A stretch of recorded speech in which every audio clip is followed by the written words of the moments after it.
It happened at one of the country's most prestigious academic conferences, a gathering of America's brightest young minds, where the intellectual elite debated, challenged ideas, and sought to prove their superiority. These events often became stages where professors, eager to display their intellectual dominance, would take pride in dismantling traditional values in the name of progressive thought. Among the attendees was Barron Trump, a young man who had earned his place through sheer academic excellence. Yet, despite his accomplishments, whispers circulated. Some claimed he was only there because of his last name. What they didn't realize was that before the day was over, he would silence every doubt and stand his ground against one of the most outspoken intellectuals in the room. At the center of it all stood Professor Nathaniel Carter, a renowned academic with a reputation for his sharp wit and even sharper tongue. A self-proclaimed champion of rationality, he had built a career on dismantling traditional beliefs, particularly Christianity.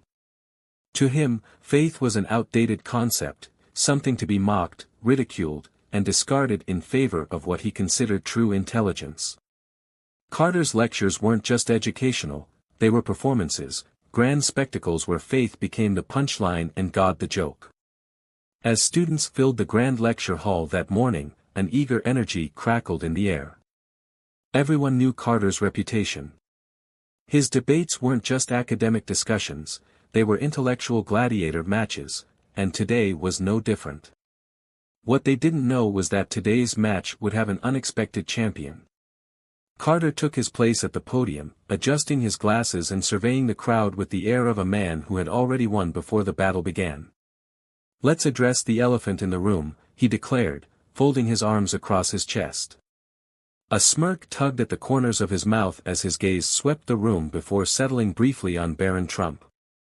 "Studies consistently show an inverse correlation between intelligence and religious belief," he continued, his tone condescending. "In simpler terms, for those who might need it," he paused, eyes flickering toward Barron, "the smarter you are, the less likely you are to believe in supernatural fantasies." A few nervous chuckles rippled through the audience, though some students shifted uncomfortably in their seats. Behind him, the massive screen flickered to life, displaying a sharp declining graph. "See this?" Carter gestured toward the screen, his voice carrying a performative authority. "This is what happens to religious belief as IQ and education levels rise. Fascinating, isn't it?" He let the question hang in the air for effect before adding, almost offhandedly, "Though, I suppose some people's family traditions," he cast another pointed glance at Barron, "make it harder for them to accept basic cognitive development." A few scattered laughs, but mostly silence. At the back of the room, Professor Henry Wallace, a respected faculty member, watched with growing concern. He had seen Carter be provocative before, but this felt different. This was personal. Carter continued, his voice dripping with intellectual superiority. "You know what I find truly remarkable?" He gestured to the room dramatically. "We have some of the brightest young minds in America gathered here today, future scientists, leaders, thinkers, yet, I guarantee some of you still cling to these primitive beliefs, unable to break free from your cognitive limitations." At this, a few students chuckled nervously. Others looked down at their desks, avoiding eye contact. Through it all, Barron Trump remained perfectly still. His jaw tightened slightly, almost imperceptibly, but his expression remained calm. Unlike the other students, who either laughed nervously or looked away, Barron did neither. Instead, he met Carter's gaze head-on, unwavering. Something about that steady, unshaken composure seemed to irritate the professor even further. Carter narrowed his eyes and leaned forward slightly, removing his glasses and placing them on the podium. "Tell me," he challenged, his voice laced with sarcasm, "what does it say about someone's intellectual capacity when they still believe in an invisible sky daddy in 2025? When their cognitive development is so stunted that they need fairy tales to explain the world?" His eyes locked onto Barron. "Perhaps," he added, his smirk widening, "some of our more politically connected students would care to enlighten us." The tension in the room was suffocating. Some students held their breath, eyes darting between Carter and Barron. It was clear what was happening. This wasn't just an academic lecture anymore. This was a public challenge. A direct attack. No one, not even Carter himself, was prepared for what happened next. Barron Trump stood up. A murmur spread through the room. Barron didn't rush. He didn't falter. When he finally spoke, his voice was calm, controlled, measured. "Actually, Professor," Barron's voice cut through the thick silence, "I'd be happy to address your concerns about cognitive development." A flicker of amusement crossed Carter's face. Well, he said, gesturing theatrically, "young Mr. Trump wants to educate us about intellectual capacity. Please, enlighten us.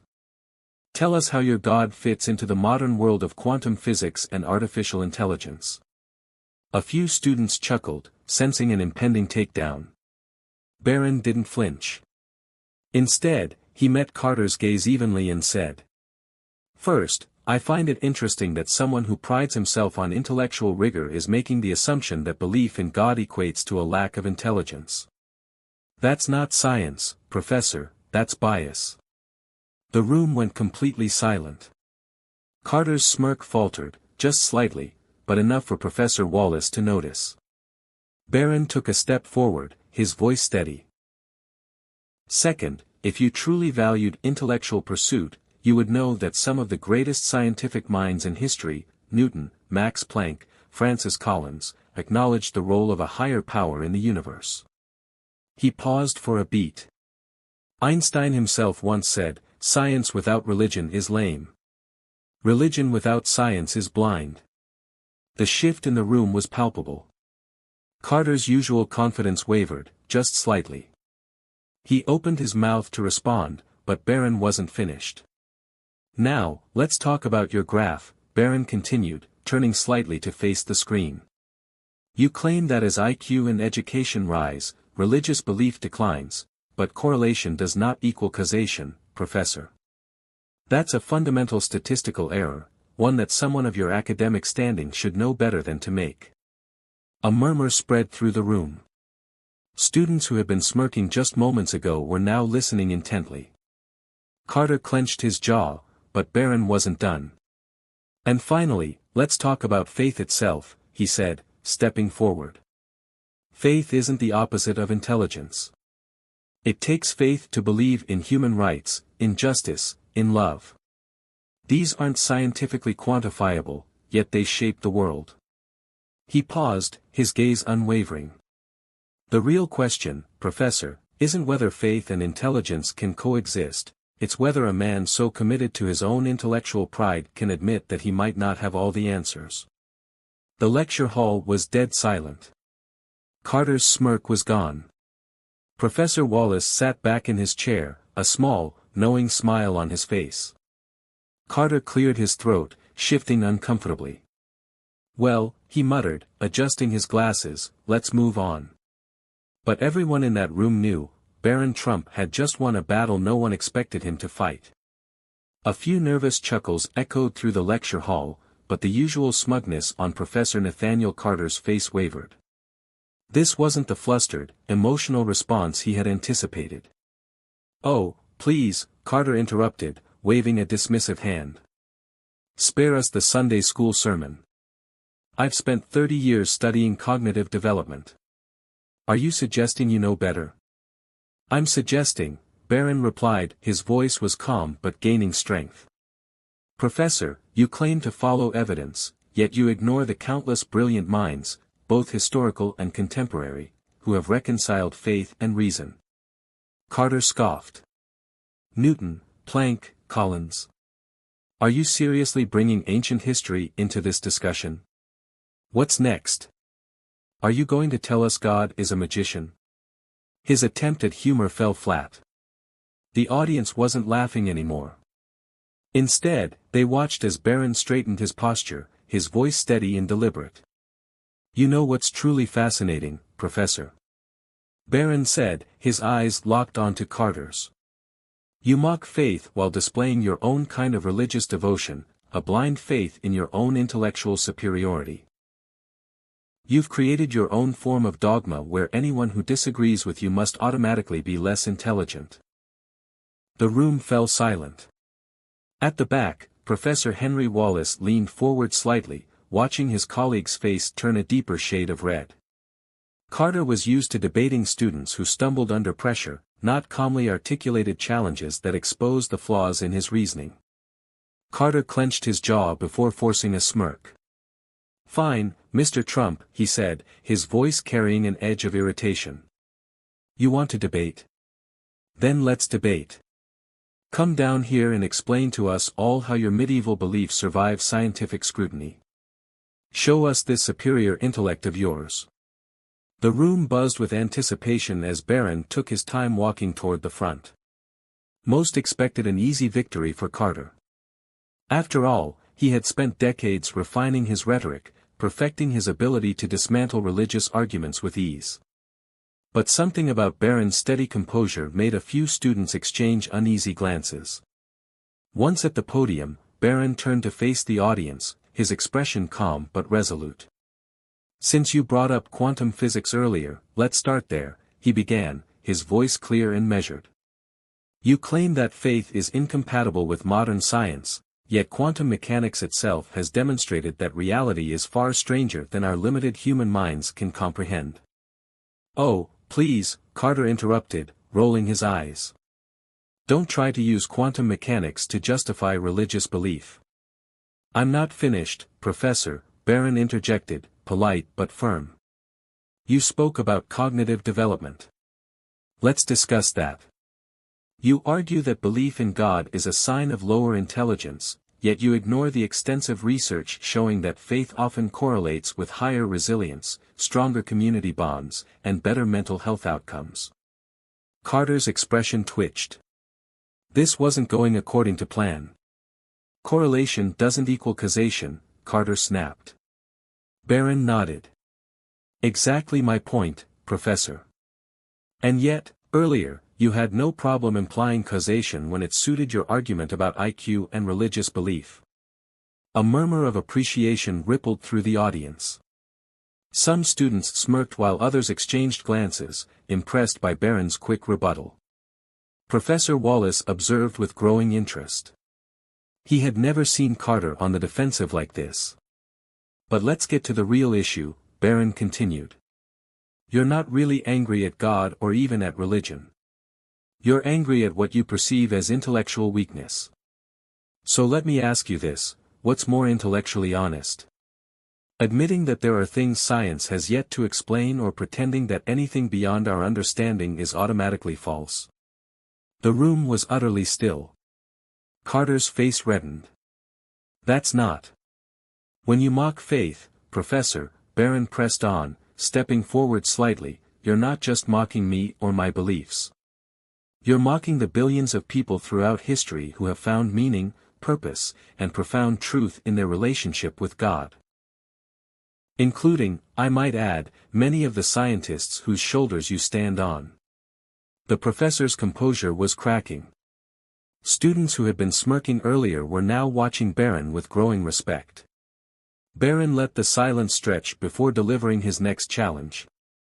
"So tell me, Professor," he said, his voice taking on an edge of challenge, "what's more indicative of stunted cognitive development, believing in a higher power, or believing that mockery is a substitute for actual intellectual discourse?" The room held its breath. Professor Carter opened his mouth to respond, but for the first time in his career, he had nothing to say. His fingers tightened around the podium. Barron wasn't done yet. Professor Nathaniel Carter gripped the podium, his knuckles turning white. You're twisting things," he sputtered, his usual composure slipping. "Science has explained everything that religion once claimed was divine intervention. Has it?" Barron's response was measured, his voice steady. "Then perhaps you can explain consciousness, Professor. The origin of life itself.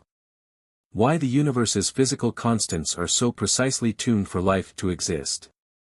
Carter's jaw clenched. "Those are just gaps in our current knowledge." "Exactly," Barron interjected smoothly. "Gaps in our knowledge. Yet you're so certain that nothing divine could possibly exist within those gaps. Isn't that, in itself, a form of blind faith? The audience was completely captivated now. Students who had laughed at Carter's earlier mockery were now nodding along with Barron's points. Barron took another step forward. But let's talk about your real argument, Professor, he continued, his tone sharpening. You suggest that faith is a crutch for the intellectually weak, yet here you are, using your academic position as a crutch to bully those who disagree with you.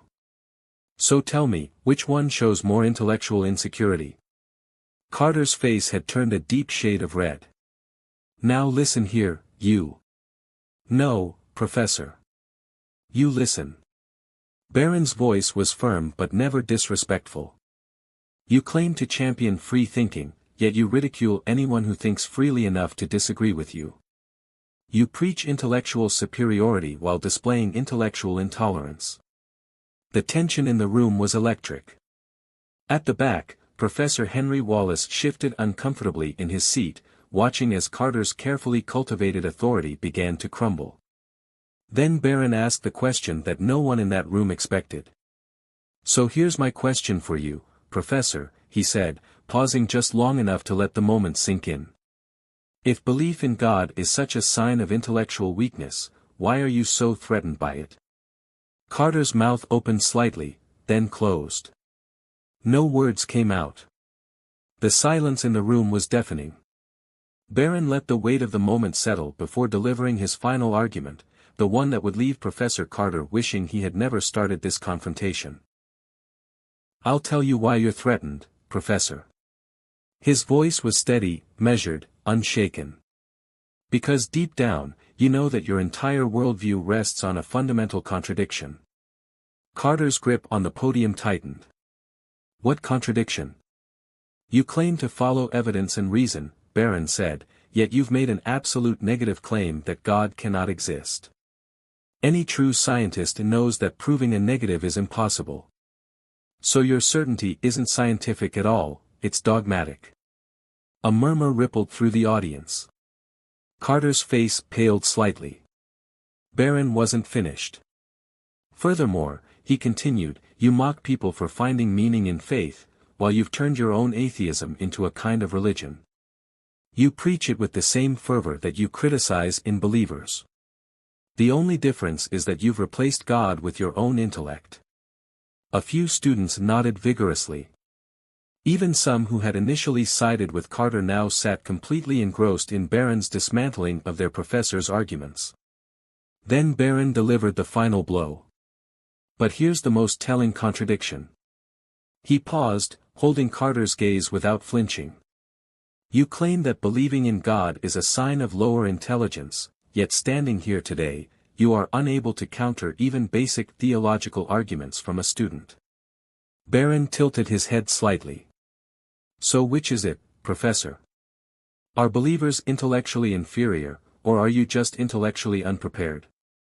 The room was utterly still. Professor Carter's mouth opened, then closed. For the first time in his career, he had no answer. Carter's entire academic career had been built on intimidating students with his intellectual superiority. He had prided himself on dismantling beliefs with ease, reducing faith to nothing more than primitive superstition.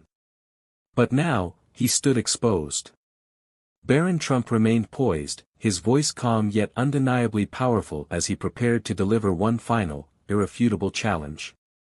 And here's the question that I think truly demonstrates the flaw in your thinking, Professor, Barron said, stepping forward slightly. The room held its breath. You argue that faith in God is irrational, yet you have faith that consciousness arose from unconscious matter, that life emerged from non-life, that order came from chaos, all without any divine guidance. Barron let the words settle before delivering the final blow. So tell me, Professor, which requires more blind faith?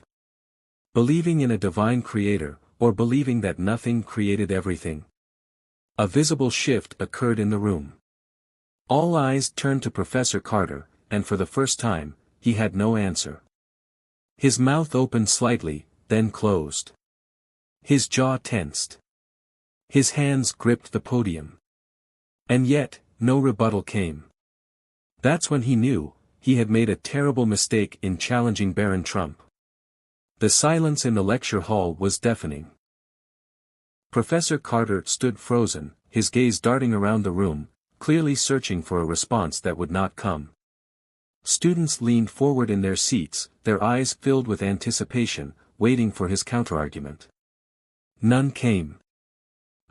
Well, that's not, Carter stammered, but his usual commanding presence was gone. His hands trembled slightly against the podium, his once unshakable confidence now in ruins. Barron didn't gloat. He simply stood there, unwavering, the embodiment of composed strength. And then, he spoke one last time. The fact is, Professor, Barron continued, his voice still respectful yet firm, your bias against faith isn't based on reason or evidence. It's based on prejudice. And prejudice, as you often teach, is the enemy of true intellectual discourse. A murmur spread through the audience. At the back of the room, Professor Henry Wallace finally chose to intervene. Perhaps, he called out, standing from his seat, we should return to our scheduled program. We have a lot of material to cover today. His words were a lifeline. Barron, recognizing the mercy being offered to the humiliated professor, gave a slight nod. Thank you for allowing me to share my perspective, Professor Carter, he said graciously. Then, without another word, he turned and walked back to his seat. The contrast could not have been clearer. Where Carter had been arrogant, dismissive, and condescending, Barron had been composed, measured, and dignified. As he made his way back to his desk, every pair of eyes in the room followed him. Students who had once whispered that Barron Trump was only at the conference because of his last name now looked at him with newfound respect. Meanwhile, Professor Carter stood at his podium, visibly shaken. He watched Barron return to his seat as if expecting another intellectual assault at any moment. But Barron had already won. For the next 30 minutes, Carter attempted to continue his lecture, but the damage had been done. His voice, once so confident and commanding, now wavered with uncertainty. Every assertion he made seemed to echo with his earlier humiliation. Students who had once hung on his every word now stole glances at Barron, their expressions a mixture of awe and admiration. Some took notes, but not on the lecture. They were recording what they had just witnessed. From the back of the room, Professor Wallace watched with a mix of sympathy and understanding. He had warned Carter before, warned him that his increasingly aggressive attacks on students' beliefs were becoming reckless. But Carter had been too convinced of his own intellectual superiority to listen. Now, his hands trembled slightly as he turned to the next slide in his presentation. And for the first time in his career, he realized, he had just lost the debate. The words Professor Nathaniel Carter had once proclaimed with absolute confidence, words he had repeated hundreds of times before, now seemed to mock him. Rational Thinking in the Modern Age. The title of his lecture flashed on the screen behind him. The irony was not lost on anyone. A student hesitantly raised her hand to ask a question about the material. Carter flinched, visibly. For the first time in his career, he wasn't certain whether the question was about the lesson, or another challenge to his crumbling worldview. The rest of the class passed in a blur, a jumble of stumbled explanations and long, uncomfortable silences. But it didn't matter.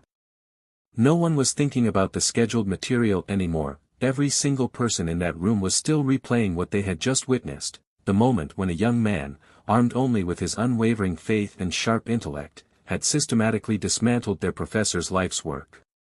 As the lecture finally drew to a close, the usual shuffle of students packing their bags was accompanied by something unusual, a buzz of excited whispers. Groups were already forming. Did you see how he just? I've never seen anyone stand up to him like that. The way he stayed so calm while the professor just. Across the room, Professor Carter barely managed to dismiss the class. His usual authoritative closing remarks had been reduced to a mumbled, "We will continue next time." His hands shook as he gathered his materials, avoiding eye contact with everyone. A small group of students, ones who had previously laughed along with his anti-religious jokes, now stood awkwardly by the door, watching as their once intimidating professor seemed to shrink behind his podium. The intellectual giant who had dominated this hall for years had suddenly become something far less impressive. A lasting impression. "Barron," a voice called out just as he reached the exit. He turned. That was incredible. Others nodded in agreement, some even applauded. But through it all, Barron remained humble. He politely thanked them but refused to revel in his opponent's humiliation. At the back of the room, Professor Henry Wallace approached his colleague, who was still frozen behind the podium. "Nathaniel," he said quietly.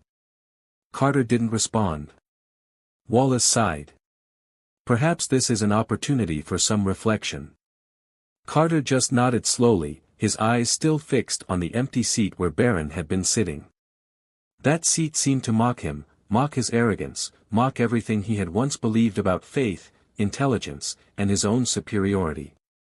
The question now wasn't whether he would change his approach to teaching.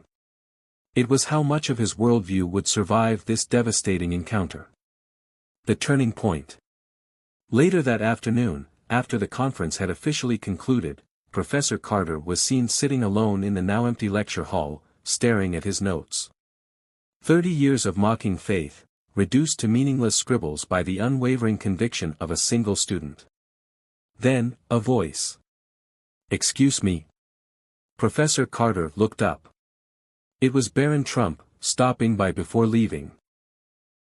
For the first time that day, Carter's arrogance was gone, replaced by something new. Respect. After a long pause, Carter exhaled. "You know," he said quietly, "in all my years of teaching, no one has ever made me question my own intellectual arrogance like you did today." Barron smiled graciously. "Sometimes, Professor, the strongest arguments for faith come from those who try to destroy it." Carter nodded slowly, his mind still turning over the debate in his head. "Maybe," he murmured, almost to himself. Then, after another long pause, he added. "Maybe the truly closed minds aren't the ones who believe in God, but the ones who mock those who do." Truth versus arrogance. That day became legendary in academic circles, not just as the day when Barron Trump defended his faith with extraordinary eloquence, but as undeniable proof of one simple reality. When truth meets arrogance, truth always wins. The video of the exchange circulated through every major university in America, forcing students and professors alike to reconsider the false dichotomy between faith and intellect. Because faith and intellect were never enemies. They were, and always will be, allies in the search for truth. This story is more than just a debate between a professor and a student. It is a powerful reminder that faith and intellect are not opposing forces but complementary pillars of wisdom. It challenges the idea that intelligence must come at the expense of belief and proves that true strength lies in standing firm in one's convictions with logic and grace. Barron Trump's unwavering composure and sharp reasoning in the face of condescension demonstrate the power of true confidence, not just in knowledge, but in purpose. His ability to remain respectful while exposing contradictions is a lesson in both humility and intellectual courage. This story is a wake-up call to all who have been misled into thinking that faith has no place in academia. It is living proof that critical thinking does not mean rejecting faith but rather embracing the complexity of the world with both an open mind and an open heart. If this message resonates with you, don't keep it to yourself, share this story, spark conversations, and inspire deeper thinking. Loudspeaker subscribe to 30 Minds on YouTube for more thought-provoking content. Because the truth deserves to be heard.